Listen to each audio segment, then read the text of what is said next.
Assalamualaikum warahmatullahi wabarakatuh, Pak Bayu. Waalaikumsalam. Nama saya Pak Maksum, Pak Bayu. Baik, dari Malang Batu. Saya punya kebun di daerah Gerdu, Selekta, Tulungrejo, dekat dengan Pujon, Pak Bayu. Betul. Ya, hampir mayoritas di sana itu pertaniannya apel. Baik, Pak. Tapi sekarang ini akibat dari permasalahan yang hampir sama, tadi juga bawang di Nganjuk, teman-teman yang lain. Sebenarnya apel ini permasalahannya sama, Pak. 40 tahun yang lalu itu apel Malang itu besar-besar, mulus, tidak ada buriknya, tidak ada tutulnya, Pak, bahasanya Malang. Mungkin Pak Bayu sudah pirsa karena keguan dalam di Pujon, insya Allah sama. Lah itu sampai sekarang itu menjadi masalahnya teman-teman dan termasuk masalah saya. Sehingga ketika apel itu umur 2 bulan, 2 bulanan ya, sekitar 2 bulan itu masih bagus, Pak, masih agak mulus. Tapi kalau sudah agak mau membesar sedikit dan mungkin ada manisnya mulai keluar itu baru timbul tutul gitu, Pak. Bahasanya sana itu tutul, sehingga apel itu tidak bisa sempurna membesar. Di samping itu juga kena burik, Pak, bahasa saya. Jadi tidak mulus gitu, Pak. Nah, ini terus terang memang kami sampai saat ini juga masih menggunakan obat, dan ini saya jujur aja, Pak, saya pengakuan ini obat dan pupuk kimia. 1 tahun yang lalu saya akhirnya coba-coba karena tanya teman, jawabannya ya sama, masalahnya ya sama. Jadi kalau saya sambat mereka juga sambat. Hampir semuanya begitu. Akhirnya saya pakai ilmu coba-coba sebelum saya banyak belajar di BSM ini, yaitu saya memakai mikroorganik lokal, Pak, mol gitu, Pak. Kemudian saya campur air leri. Ini juga masih katanya teman-teman di sana juga. Saya coba saya siramkan di apel itu satu pohonnya. Pohon saya agak sudah tinggi, Pak, karena sudah 40 tahun. Itu apel itu saya siram 1 pil atau 1 kaleng yang besar itu, dengan perbandingannya mol dan air leri itu sekitar setengah ciduk gitu, Pak. Itu 1 kaleng itu saya siramkan semua. Jadi semua apel saya itu saya siram itu. Nah, yang bulan Desember itu kelihatan buahnya mulai banyak, bunganya juga mulai banyak. Ini yang di tanah. Tapi yang di atas daunnya, Pak, saya masih belum tahu cara apa, sehingga ngapunten saya masih pakai insektisida dan juga fungisida, juga perekat secara kimia. Tapi hasilnya juga ketika mau membesar itu banyak yang akhirnya timbul tutul, sehingga kalau dipanen itu menjadi klasifikasi BS alias nggak laku, Pak.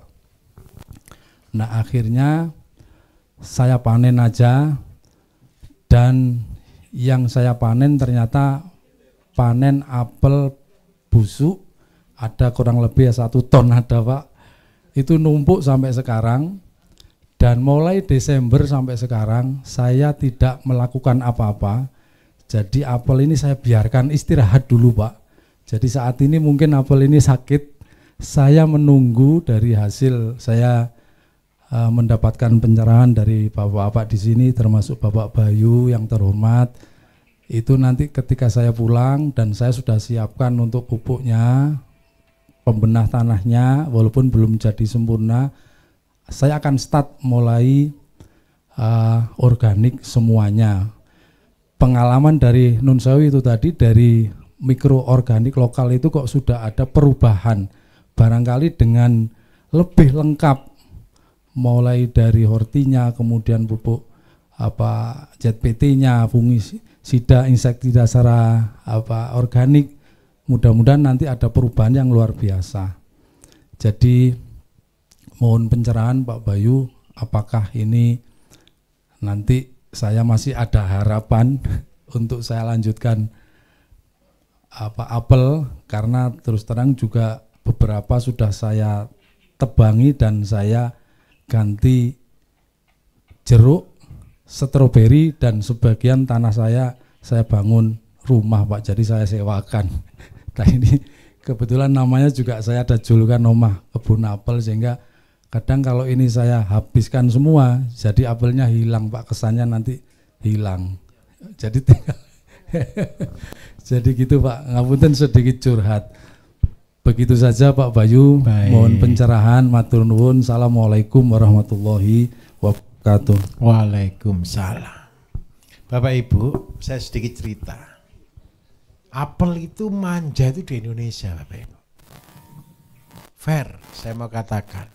Apel manja itu di Indonesia. Kalau di luar negeri Bapak Ibu, tahu enggak tanaman apel itu ditanam di mana? Di pagar, pinggir jalan, pinggir rumah, dan tidak pernah satu pun disemprot dan dipupuk. Fair. Saya tunjukkan sejarahnya. Kenapa sih apel di Batu, Nongko Jajar dan semuanya itu rusak? Karena apel itu dirusak. Sebenarnya apel itu luar biasa dia. Dirusak dengan cara apa? Begini loh. Dikasih boom, dikasih sesuatu yang buah langsung banyak, sehingga apa? Setelah itu dia merana. Caranya bagaimana? Tobat. Tobat dulu, orangnya dulu. Bapak Ibu gini loh, Bapak Ibu percayalah. Ini saking aja Gusti Allah masih kasihan. Bayangkan, apel itu seandainya dia bisa bicara, itu kan dia sudah berdoa sama Gusti Allah, betul kan? Aku ini di Pulau Soro, diperkosa, dirusak. Untung masih hidup. Saya minta tolong. Betul yang Bapak lakukan tadi, biarkan saja. Loh Pak, kalau dibiarkan saja, ayo kita hitung, kita kalkulasi. Tanah itu Bapak Ibu, percayalah, dia bisa memperbaiki dirinya dalam waktu 3 tahun. Asalkan kita pupuk. Pak, saya minta maaf. Bapak ngerawat apel, perlu modal enggak?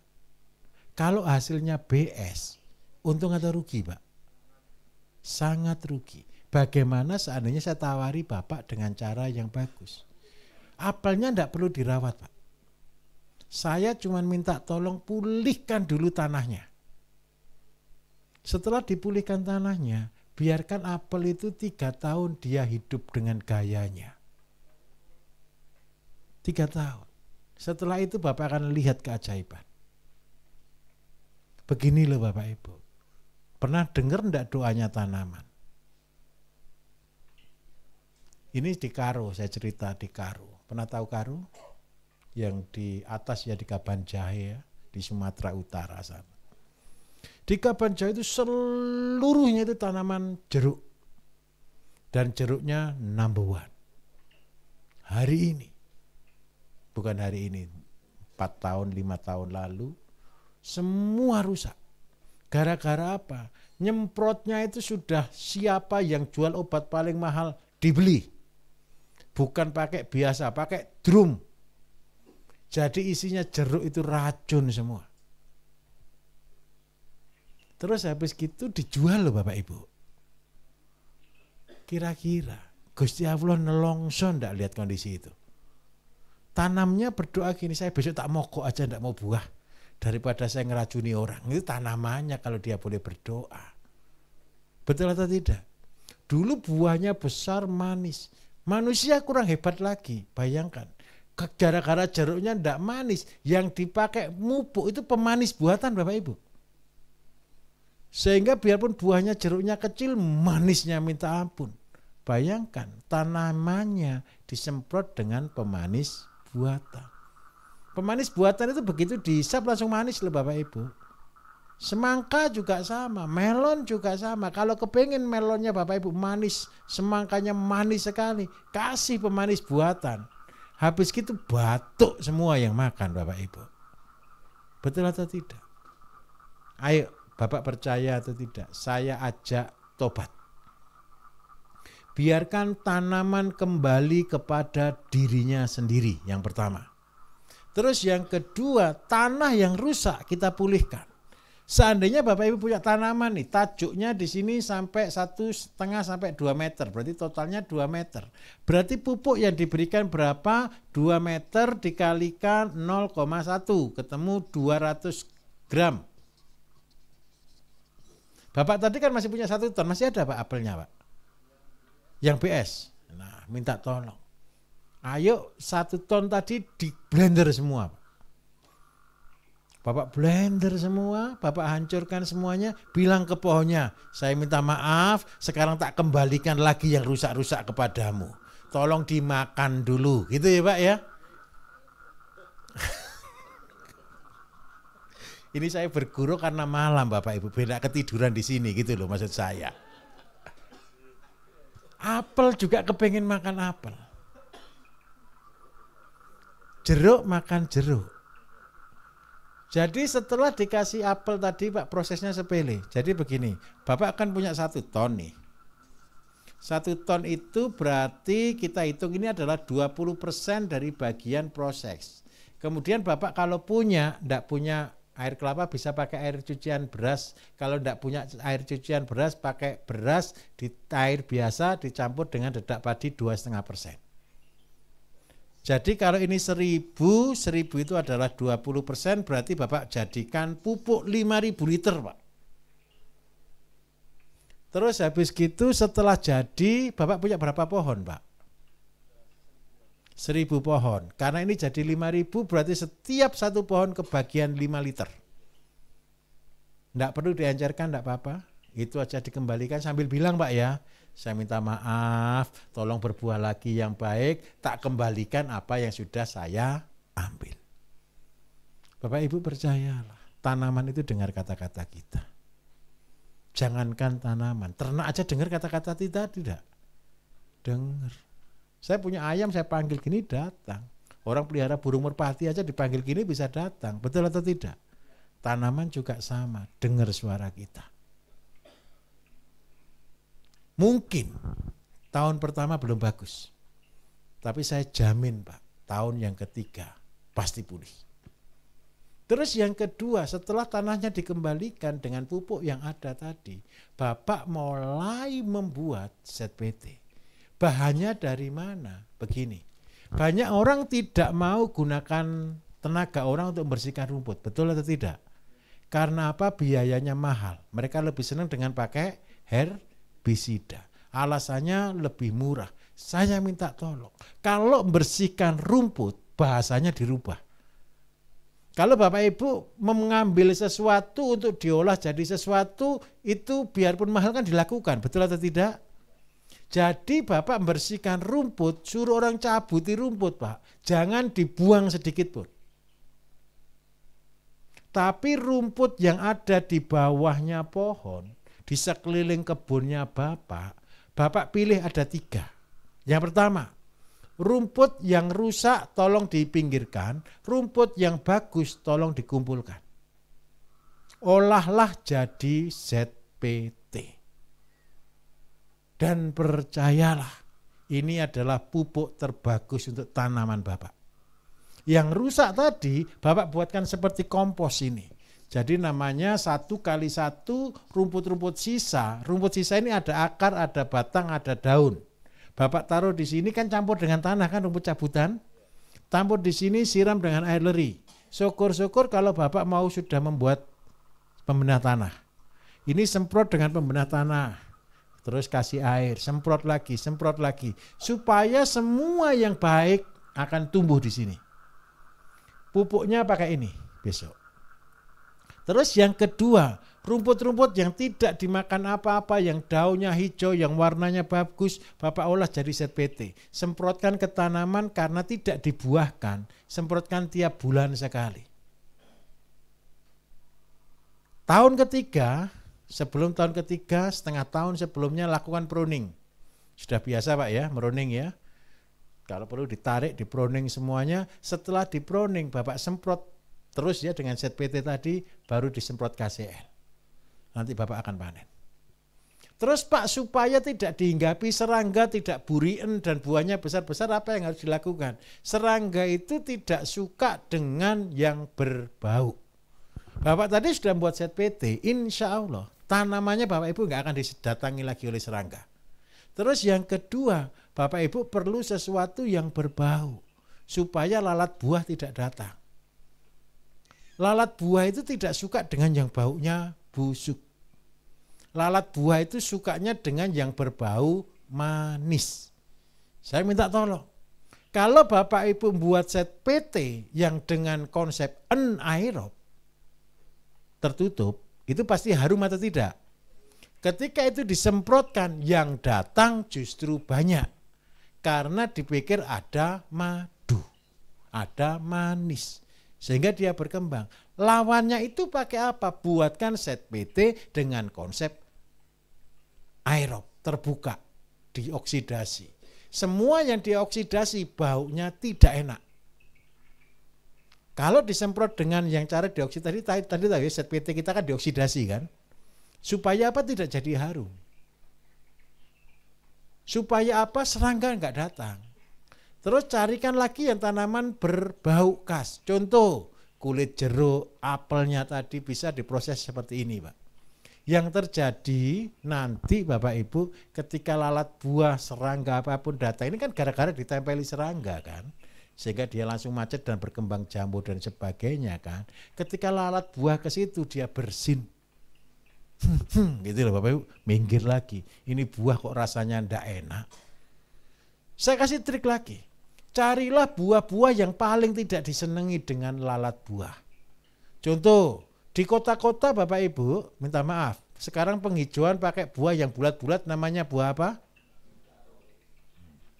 Bintaro, gitu ya. Ambil buah bintaro untuk mengusir lalat buah. Kenapa? Wong itu lalat buah itu tidak ada yang hinggap di bintaro, betul atau tidak? Ada lagi buah-buah yang lain, buah maja, betul ya? Diprosesnya dioksidasi. Ada lagi Pak, buah jeruk. Bukan jeruk, buah belimbing wuluh. Tahu belimbing wuluh? Pernah enggak ada lalat buah bertelur di belimbing wuluh?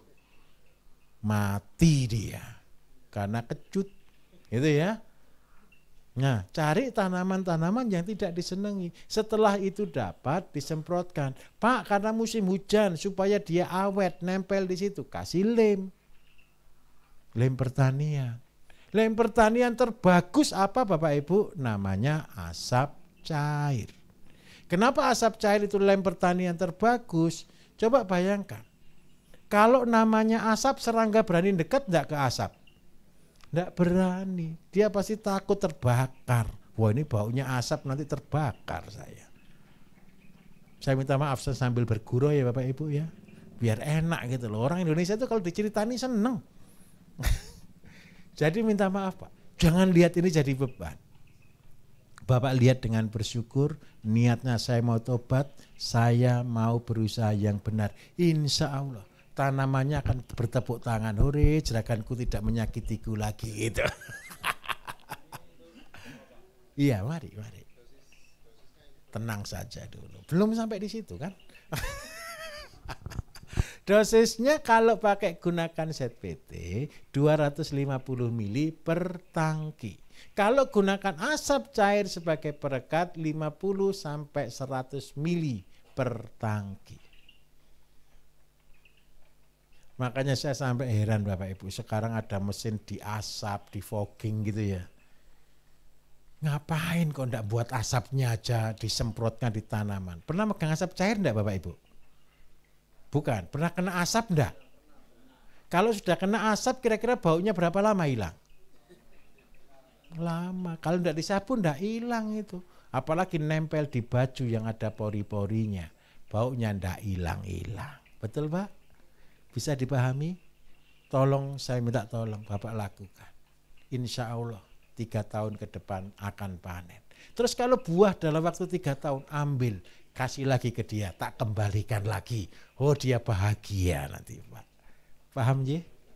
Oke, terima kasih. Nanti kalau kurang jelas Bapak Ibu nanti tergabung di dalam satu grup angkatan Magetan gitu ya.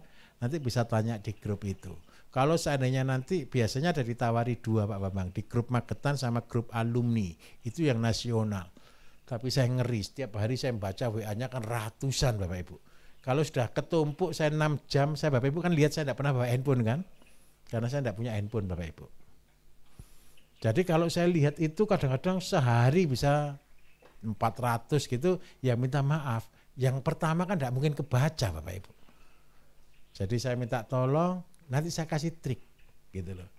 Kalau yang lain jawab gitu, kalau tidak butuh jangan iseng-iseng nulis di situ gitu ya. Apalagi ngasih stiker nanti dikeluarkan sama Pak Bambang. Karena pembacanya saya sudah ngeluh. Bisa dipahami Bapak? Insya Allah berhasil.